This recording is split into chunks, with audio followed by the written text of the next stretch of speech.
And Roger Clark. My guest is my youngest son, John, and my grandson, James.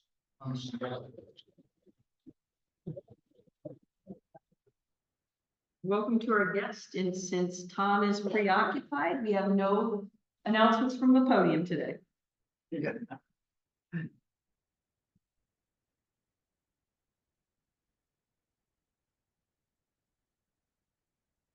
Okay, thank you, Lynn. Okay, I guess that takes us down to our speakers. Our speaker topic today will be the civil rights walking tour. And Carrie Manley will be introduced by Shannon Walker, our longtime Rotarian. Before I introduce Carrie, I wanted to give you a little bit of a behind the scenes about how this project came together. I don't know if your role in your profession is like this, but I often have a wish list in the back of my mind that I would like to get done someday when there is less on my plate. And one of the things that I have been thinking of for several years was a series of walking tours, guided walking tours downtown to get people in and out of our businesses. And we took it to the level of meeting with the library, Jennifer Schatzer, and Historical Society, Jeff Musselman, to just brainstorm topics that we would like to see, and came out with maybe a dozen. And we figured that the summer stage people could be the tour guides because they would be very, energetic and interesting. And then it just kind of sat on the back burner for a while. And then at the end of May of last year, roughly a year ago, I got out of the blue a message from a College of Wooster student who said she was studying digital and visual marketing and would love to intern for Main Street Worcester. I'm like, oh, we could make a self-guided walking tour. This would be great. I need to get some money to pay her. And so I contacted Jill Monroe, who regretfully informed me that we couldn't get work study for a summer intern. And so I started thinking, who could I ask? Yes. And the Noble Foundation had expressed, some willingness to work with us on projects. So I met with David Noble and I said, if you help me pay for this, you can choose whatever topic you want for this self-guided tour. And he said, yes, he would pay for our intern and our the materials and other audiovisual that we needed. And he chose the civil rights tour. Which I was very excited about. So that kind of happened in a rush. I wasn't planning to do that over the summer. Fortunately, my project coordinator, Carrie Manley, is a history major. And so she was able to work very closely with our intern to figure out how to get this done and make sure everything was accurate. So I'm going to let her present some of the highlights from the walking tour. And she has been our project coordinator since January of 22. She grew up in Worcester and attended college at the Ohio State University and received a degree in history, as I said, military history, actually. She has experience as the marketing director with Paragon Physical Medicine and as an event specialist with the Connection Conference and Event Center. She currently serves on the board of trustees for the Wayne County Historical Society and the United Way. Carrie is passionate about the Worcester community and Main Street Worcester's mission to keep its historic downtown thriving. Please help me welcome Carrie Manley.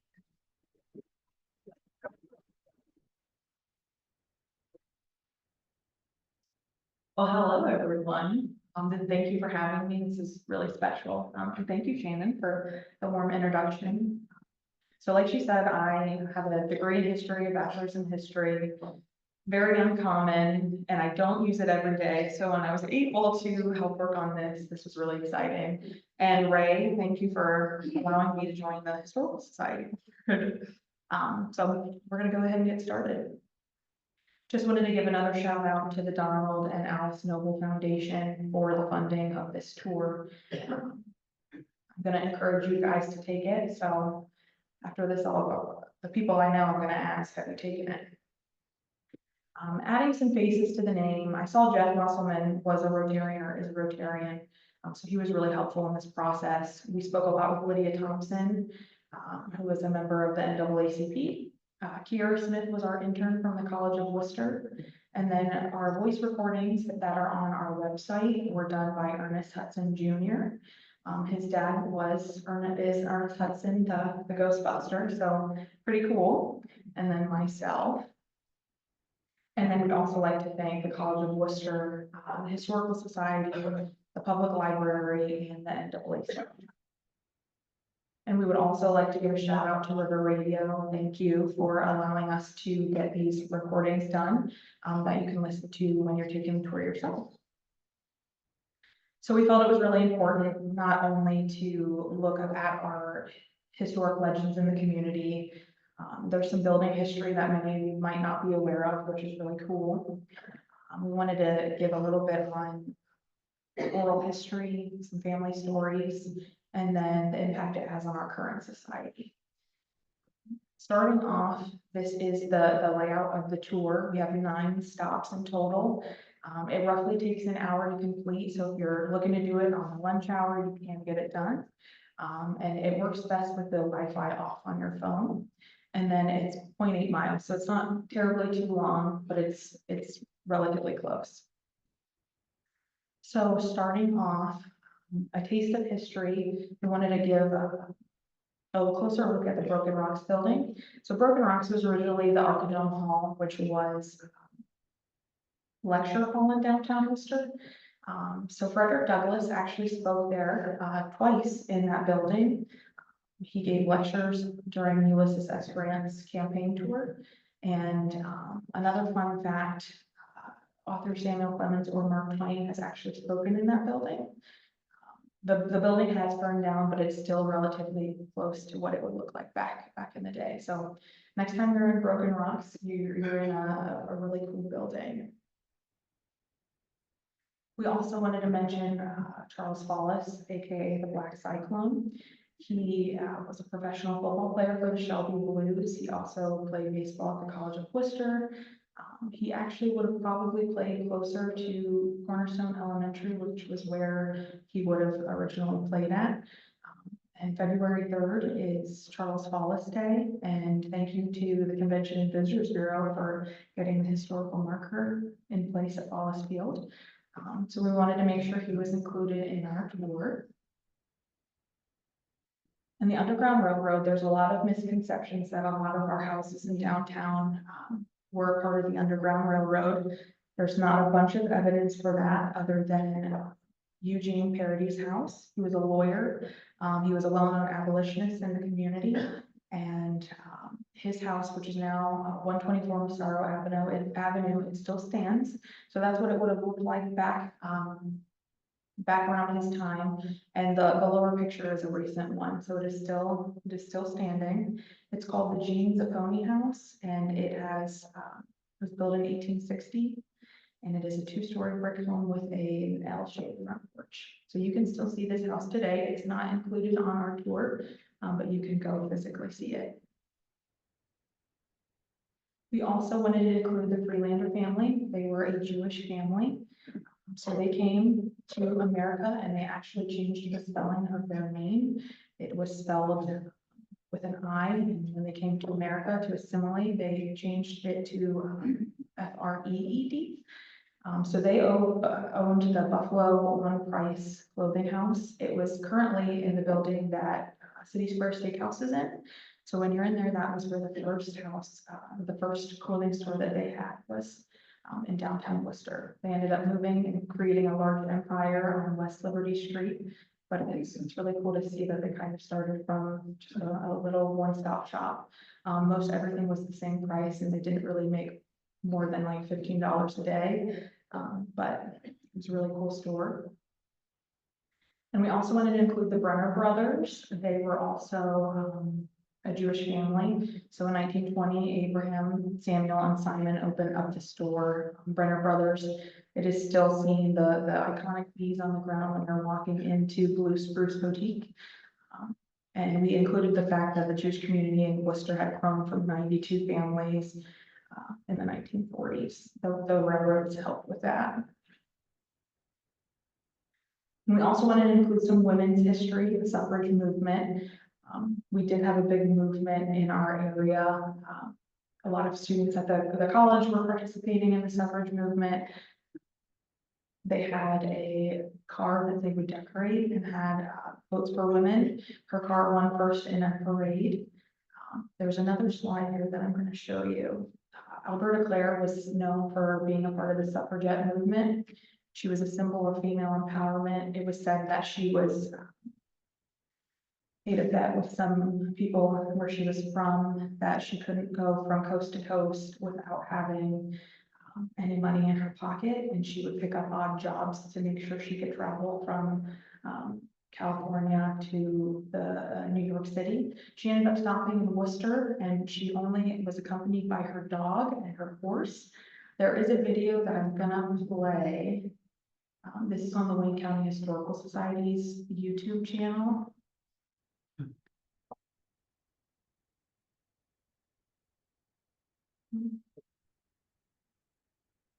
Pause.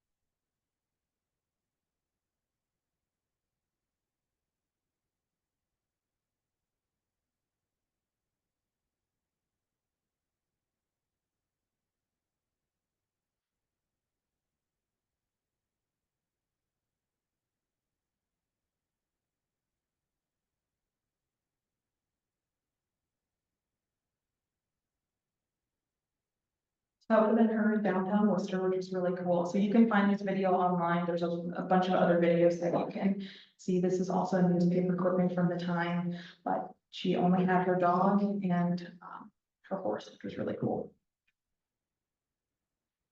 We also wanted to give a spotlight to Lydia Thompson. We actually, the intern and I met her in the nursing home. She was at the Smithville Western Care Center.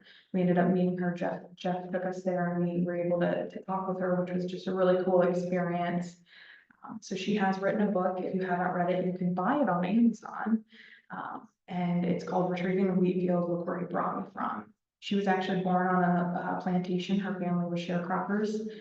So she was born in South Carolina, and it was called the Beacon Plantation in Kershaw County. So that is a house that was actually on her plantation. And with what all she did for our city and the NAACP, she brought Rosa Parks. Rosa Parks was the keynote speaker in 1989 at the Freedom Fund dinner. It was a really cool experience, I'm imagining, but we wanted to give a shout out to her.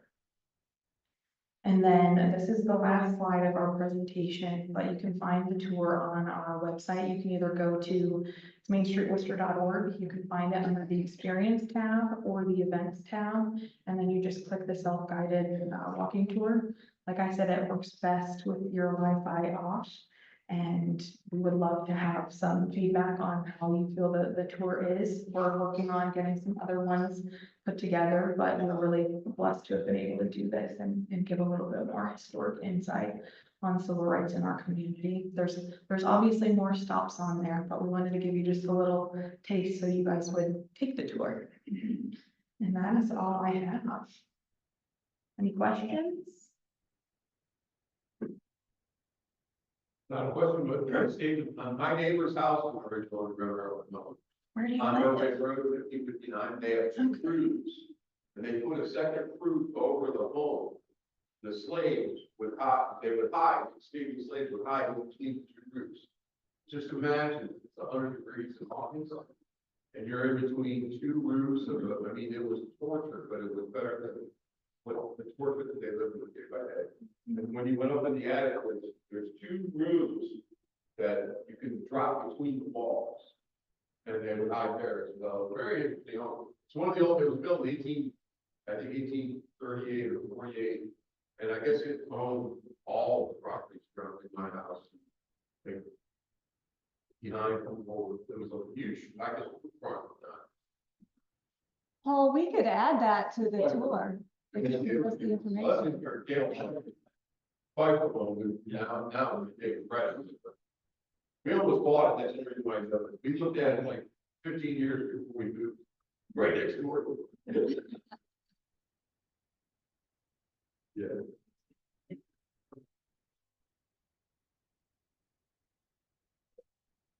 That's a different question, but, Paul's comment, I was also born in a house that was part of the Underground Railroad in Oregon, supposedly, 421 East Pike Street. Behind the Pablo's funeral home, but you get to it from Pike Street, and there was supposedly a secret room behind the fireplace. And we never, my parents had done a lot of remodeling, and they had just finished that room, and so they were not interested in having historians come and knock the walls down to find out it was there, but, there were a lot of interesting artifacts in the basement. So, but my question was, if you said you had tossed around other ideas for walking tours, what were some of those other ideas? And if you do another one, which one do you think you would do next? Well, is it okay if I share that? Okay, we're working on completing arts and entertainment and kind of working on getting everyone excited for the arts district. So public art, local artists, things like that. That's our next big main one. Well, I'm a little technologically challenged. I don't quite understand when you're walking around with your cell phone. You turn off the Wi-Fi. It works better, the sound doesn't lag as much. So you turn it off and you'll just go off of the service of your provider. Where do you get the service? Your cell phone company. Yeah, it's on your cell phone and then it'll just play through your cellular data. If the Wi-Fi is on, it, because of the MCTV Wi-Fi sort of goes in and out, it's very spotty with the audio.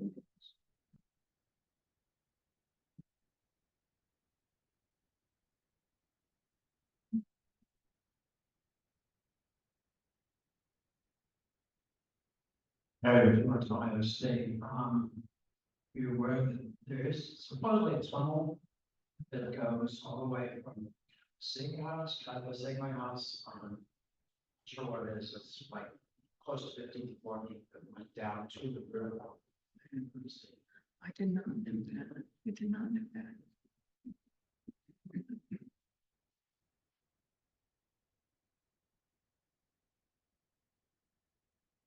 Well, thank you, everyone.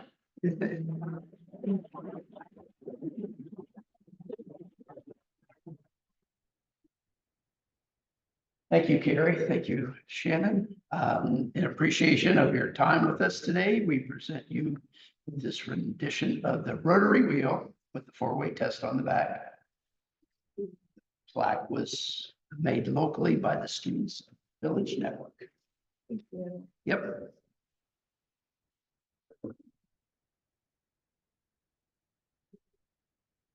Okay, well, back in my, yes, Paul. And he just like, all right, I walked downtown, how do I access church?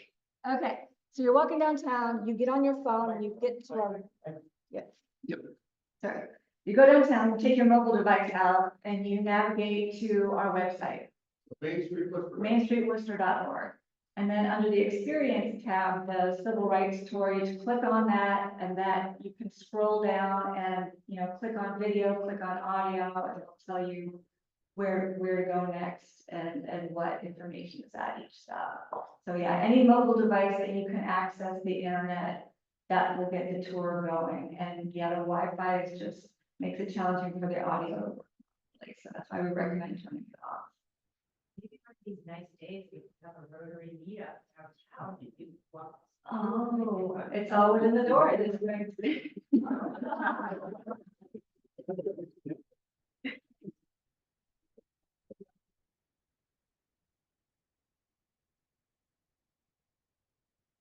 Okay, so there is no app. You just go directly to the website and click on. Right, okay, yeah, that makes sense. Pretty good, Gracie. Any other questions? Okay, well, back in my college days, if on the first day of classes, if the professor didn't let you out early, it was always a red flag, and you may consider dropping this class. So I am letting you out a full 25 minutes early, so expect to see you back next week. Thank you.